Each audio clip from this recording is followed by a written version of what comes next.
ಕರುನಾಡ ಸರಸ್ವತಿ ಗುಡಿ ಗೋಪುರ ಸುರ ಶಿಲ್ಪ ಕಲಾಕೃತಿ ಕೃಷ್ಣೆ ತುಂಗೆ ಕಾವೇರಿ ಪವಿತ್ರಿತ ಕ್ಷೇತ್ರ ಮನೋಹಾರಿ ವಿಶ್ವ ವಿನೂತನ ವಿದ್ಯಾ ಚೇತನ ಸರ್ವ ಹೃದಯ ಸಂಸ್ಕಾರಿ ಮಾತರಂ ಸುಜಲಾ ಸುಫಲಾ ವರಯಜ ಶೀತಲಾ ಸಸ್ಯ ಶ್ಯಾಮಲಾ ಮಾತರಂ ವಂದೇ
ನಾನು ಏನು ಮಾತಾಡಲಿ ಅಂದರೆ ನಿಮ್ಗೆ ಇಷ್ಟು ಅನುಭವ ಇದೆಯಲ್ಲ, ಏನಾದರೂ ಮಾತಾಡಿ.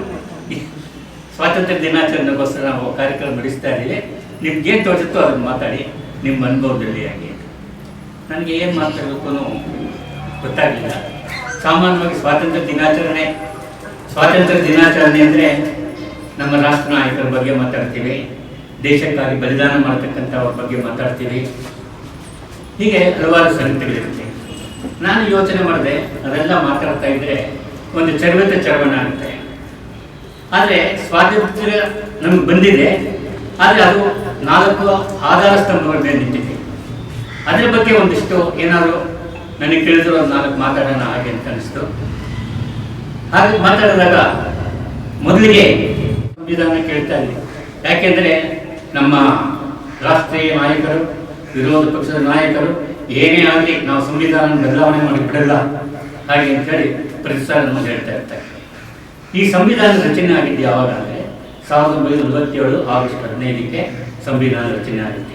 ಸಂವಿಧಾನ ಅಂದರೆ ಇನ್ನೇನಿಲ್ಲ, ನೀವೊಂದು ಕಮಿಟಿ ಮಾಡ್ಕೊಳ್ತೀರಾ, ಬೈಲಾಸ್ ಮಾಡ್ತೀರಲ್ಲ, ಅದೇನೆ ದೊಡ್ಡ ಮಟ್ಟದಲ್ಲಿ ಒಂದು ಬೈಲಾಸ್ ಅಂತ ಹೇಳ್ಬೋದು. ಅದರ ಆಧಾರದ ಮೇಲೆ ಇಡೀ ರಾಷ್ಟ್ರದ ಆಡಳಿತ ನಡೆಸೋದು. ಒಬ್ಬ ಪ್ರಧಾನಮಂತ್ರಿಯ ಆಯ್ಕೆ ಮಾಡೋದಾಗಲಿ, ರಾಷ್ಟ್ರಾಧ್ಯಕ್ಷರನ್ನ ಆಯ್ಕೆ ಮಾಡೋದಾಗಲಿ, ಅಥವಾ ಸುಪ್ರೀಂ ಕೋರ್ಟ್ ಜಡ್ಜಿನ ಆಯ್ಕೆ ಮಾಡೋದಾಗಲಿ, ಇದೆಲ್ಲ ಕೂಡ ಅದ್ರ ಮೇಲೆ ನಿಂತ್ಕೊಳ್ಳುತ್ತೆ. ನಿನ್ನೆ ಮನೇನೋ ಒಂದು ಮೆಸೇಜ್ ಹಾಕೊಂಡು ರಮಾ ವೆಂಕಟೇಶ್ವರು ಹೇಳಿದ್ದಾರೆ, ಅದಕ್ಕೋಸ್ಕರ ಅನ್ಸಂಗ್ ಹೀರೋ ಬಗ್ಗೆ ಮಾತಾಡಿ ಅಂತ. ಇದಕ್ಕೂ ಇವತ್ತು ನಾವು ಏನೆಲ್ಲ ಸ್ವಾತಂತ್ರ್ಯ ಚಳವಳಿ ಬಗ್ಗೆ ನಾವು ಯೋಚನೆ ಮಾಡಿದಾಗ ಈಗಿನ ಕಾಲದಲ್ಲಿ ಯಾರಿಗೂ ಅದರ ಬಗ್ಗೆ ಕಲ್ಪನೆಯೇ ಇಲ್ಲ. ಪ್ರಾಯಶಃ ಹಿಂದೆ ಅನೇಕ ಜನ ಎಷ್ಟು ಶ್ರಮ ಪಟ್ಟಿದ್ದಾರೆ ನಮ್ಮ ಸ್ವಾತಂತ್ರ್ಯಕ್ಕೋಸ್ಕರ ಅಂತಂದ್ರೆ ನಿಜಕ್ಕೂ ಆಶ್ಚರ್ಯ ಆಗುತ್ತೆ. ಒಬ್ಬರು ಅಂತಂದ್ರೆ ಹಿಂದೆ ನಾನು ಹೇಳ್ತಿರೋದು ಅನ್ಸಂಖ್ಯೆಗಿಂತ ಮೊದಲಿಂದ ಹೇಳುದಾದ್ರೆ ರಾಣಿ ಅಬ್ಬಕ್ಕಾದೇವಿ. ಪ್ರಾಯಶಃ 16ನೇ ಶತಮಾನದಲ್ಲಿ ಮಂಗಳೂರಿನ ಉಲ್ಲಾಳದ ರಾಣಿ ಅಬ್ಬಕ್ಕಾದೇವಿ ಸ್ವಾತಂತ್ರ್ಯದ ಸಂಗ್ರಾಮದಲ್ಲಿ ಮೊಟ್ಟ ಮೊದಲು ಹೋರಾಡುವ ಮಹಿಳೆ ಅಂತಂದ್ರೆ ಅವರು.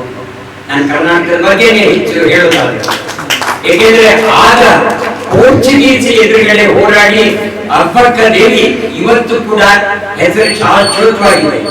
ಕಿತ್ತೂರು ರಾಣಿ ಚೆನ್ನಮ್ಮಕ್ಕಿಂತ ಮೊದಲನೇ ಹೇಳೋದಾದ್ರೆ ರಾಣಿ ಅಬ್ಬಕ್ಕ. ಅದಾದ್ಮೇಲೆ ಬರ್ತಕ್ಕಂಥದ್ದು Kittur Rani Chennamma.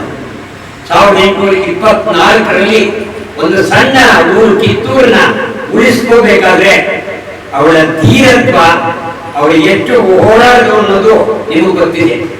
East India company ಜೊತೆ ಹೋರಾಡಿದ ಒಬ್ಬ ಧೀರ ಮಹಿಳೆ ಅಂದ್ರೆ ನಮಗೆ ಕಿತ್ತೂರು ರಾಣಿ ಚೆನ್ನಮ್ಮ.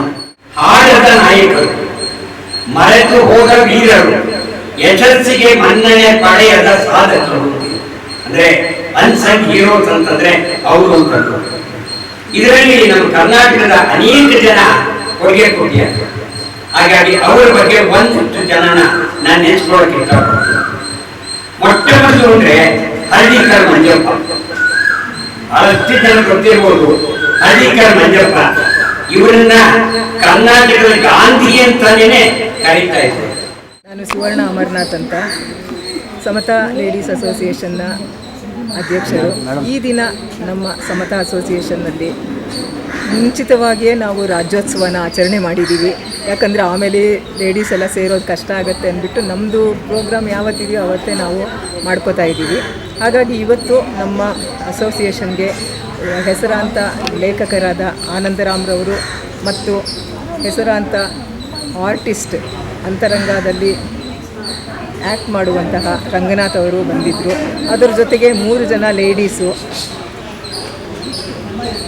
ಅದ್ರ ಜೊತೆಯಲ್ಲಿ 3 ಜನ ಲೇಡೀಸು, ಇಬ್ಬರು ಸಮಾಜ ಸೇವಕಿಯರು. ಅವರು ಸಮಾಜ ಸೇವಕಿಯರು. ಅವರು ಅವರ ಏರಿಯಾದಲ್ಲಿ ಮಹಿಳೆಯರಿಗೆ, ವಿದ್ಯಾರ್ಥಿಗಳಿಗೆ, ಹಿರಿಯ ನಾಗರಿಕರಿಗೆ ತುಂಬ ಸಹಾಯ ಮಾಡ್ತಾ ಇದ್ದಾರೆ. ಅವ್ರನ್ನ ಸಹ ನಾವು ಈ ದಿನ ನಮ್ಮ ಸಮತಾ ಅಸೋಸಿಯೇಷನ್ಗೆ ಕರೆಸಿದ್ವಿ. ಅವರು ಬಂದಿದ್ದರು. ಅವರಿಗೂ ಮತ್ತು ಇನ್ನೊಬ್ಬರು ಲೇಡಿ ಇಂಟರ್ನ್ಯಾಷನಲ್ ಬ್ಯಾಡ್ಮಿಂಟನ್ ಚಾಂಪಿಯನ್ನು, ಅವರು ಸಹ ಬಂದಿದ್ದರು. ಸೊ ಈ ದಿನ 3 ಮಹಿಳಾ ಮಣಿಯರು ಮತ್ತು 2 ಅತಿಥಿಯರಿಗೆ ನಾವು ನಮ್ಮ ಸಮತಾ ಲೇಡೀಸ್ ಅಸೋಸಿಯೇಷನ್ನಿಂದ ಸನ್ಮಾನ ಮಾಡಿದ್ವಿ. ಮತ್ತು ಕ್ವಿಜ್ ಆಯಿತು. ಹಾಗೇನೇ ದೇಶಭಕ್ತಿ ಗೀತೆಗಳನ್ನ ಹಾಡಿದ್ರು. ಎಲ್ಲರೂ ತುಂಬ ಸಂಭ್ರಮದಿಂದ ರಾಷ್ಟ್ರ ಧ್ವಜದ ಕಲರ್ಗಳನ್ನು ಉಳ್ಳ ಸೀರೆಗಳನ್ನು ಉಟ್ಟು ಬಂದಿದ್ದರು. ತುಂಬ ರಂಗುರಂಗಾಗಿ ತುಂಬ ಚೆನ್ನಾಗಿ ನಡೀತು ಈ ದಿನ. ಸೊ ಎಲ್ಲರೂ ಬಂದು ಅವರವರ ಕಾರ್ಯಗಳನ್ನು ನಿರ್ವಹಿಸಿದರು. ಅವರೆಲ್ಲರಿಗೂ ನನ್ನ ಧನ್ಯವಾದಗಳು ಅರ್ಪಿಸ್ತೀನಿ. ಈ ದಿನದ ಕಾರ್ಯಕ್ರಮ ತುಂಬ ಚೆನ್ನಾಗಿ ನಡೆದಿದ್ದು ಮನಸ್ಸಿಗೆ ತುಂಬ ಸಂತೋಷ ಆಗಿದೆ. Thank you.